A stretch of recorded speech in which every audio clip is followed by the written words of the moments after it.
बयान दिया कि हिंदू धर्म या सनातन ये मलेरिया डेंगू जैसा है, तो इस देश के अंदर बहुत बड़ी चर्चा शुरू हुई। लेकिन अगर अतीत को देखा जाए तो पेरियार के नेतृत्व में जो आंदोलन चलते थे उसमें हिंदू देवी देवता की मूर्तियां इकट्ठा करके और भी जो सामग्रियां हैं उनकी होली जलाई जाती थी। तब तो भाई आपने विरोध नहीं किया। एआईडीएमके भी इसी विचारधारा का है। एआईडीएमके से तो सफाई आप नहीं ले रहे।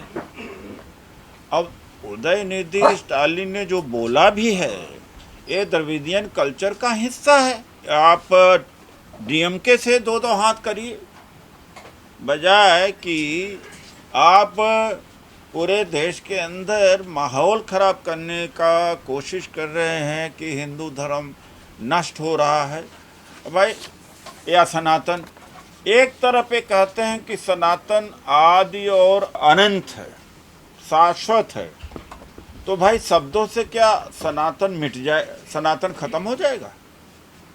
एक माहौल मिल गया है। ऐसे माहौल में इस पर मोदी जी ने कहा था कि मंत्री हमारे जवाब दें, सख्ती से जवाब दें।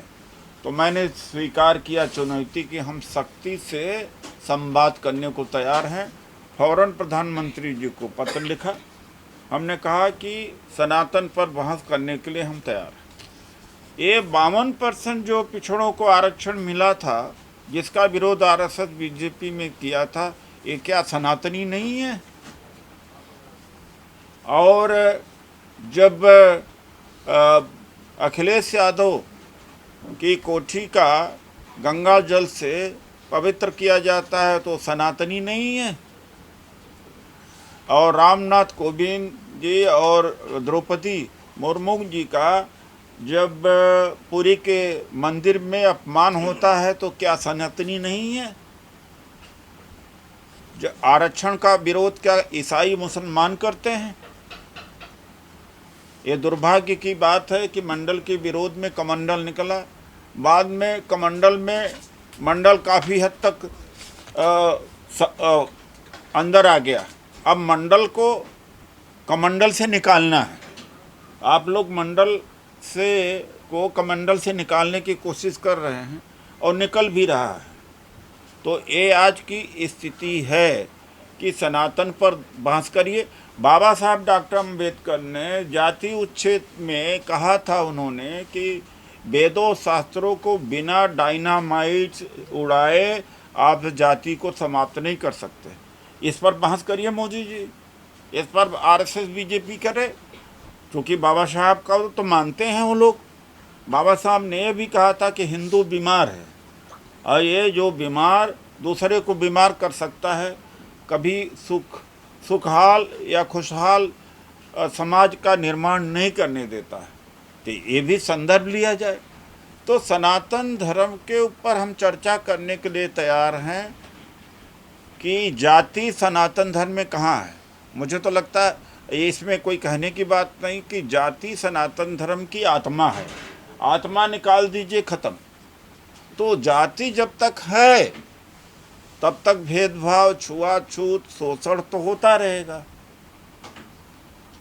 तो यह चुनौती दी है और खुशी की बात है कि जो तमाम सारे जनरल कैटेगरी के यूट्यूब के ज़्यादातर जो बड़े बड़े यूट्यूब है, सब ने इसमें भाग लिया है और सब ने इंटरव्यू लिया है, भाग लिया है। शंभू जी ने भी इसको कवर किया है नेशनल दस्तक में।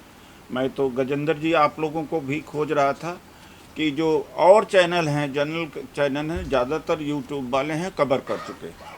तो ये हम प्रधानमंत्री जी को, आरएसएस बीजेपी को एक उनकी चुनौती स्वीकार करते हैं कि हम सनातन पर बहस करने के लिए तैयार हैं। आइए हम सनातन पर बहस करते हैं। देखिए, ऐसे कहने की बात है गजेंद्र जी, एक मौर्य के बाद और अशोका के बाद जिस तरह दो धर्मों के बीच लड़ाई रही, बौद्ध धर्म हिंदू धर्म में, पुष्यमित्र शुंग ने षड्यंत्र से मारा। उसके बाद में एक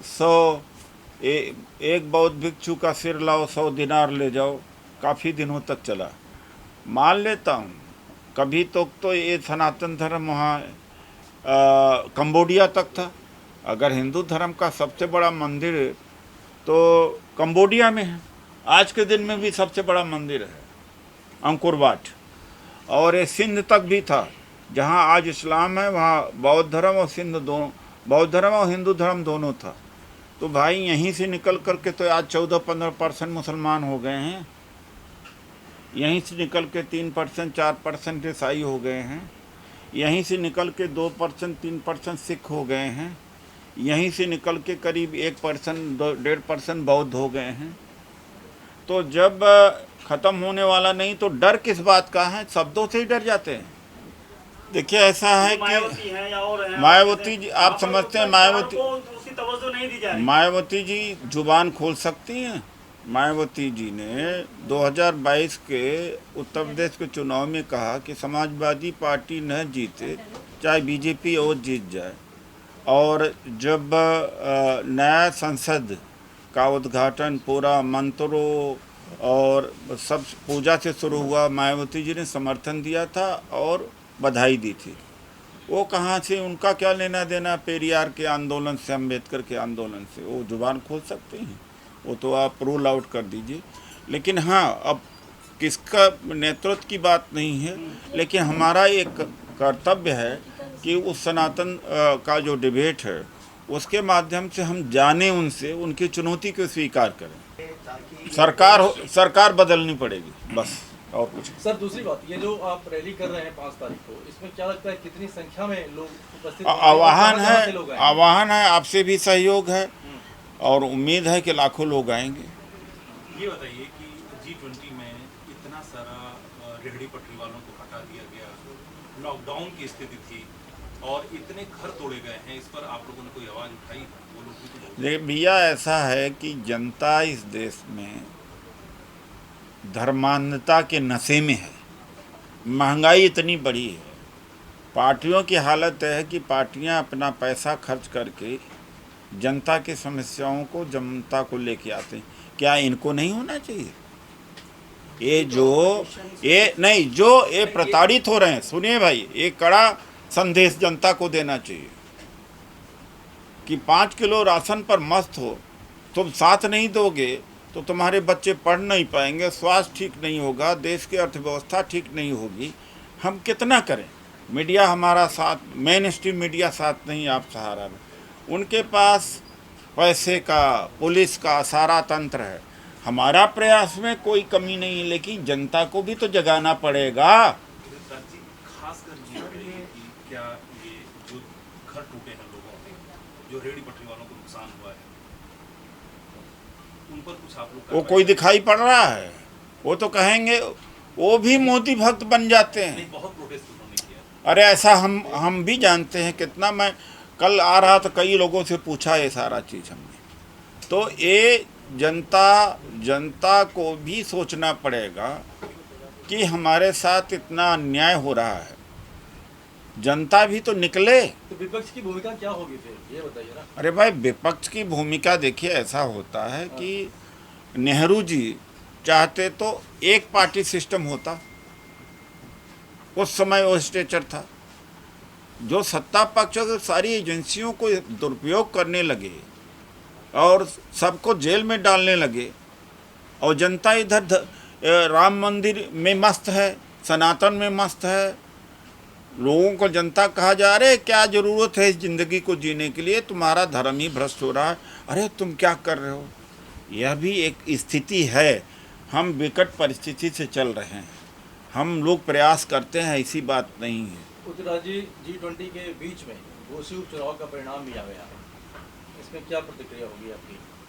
इंडिया अलायंस के तरफ लहर चलना शुरू हो गई, मैं इतनी कह सकता हूँ। वो चुनाव सेमीफाइनल था और इधर उत्तर प्रदेश में 4 कोनों में 4 उपचुनाव हुए, चारों में बीजेपी हारी है। घोसी का चुनाव तो वो जनता लड़ी है, वरना 2 दर्जन मिनिस्टर 5 दर्जन एमएलए, 2 चीफ मिनिस्टर, आरएसएस के कैडर मिलकर के भी नहीं जीत पाए।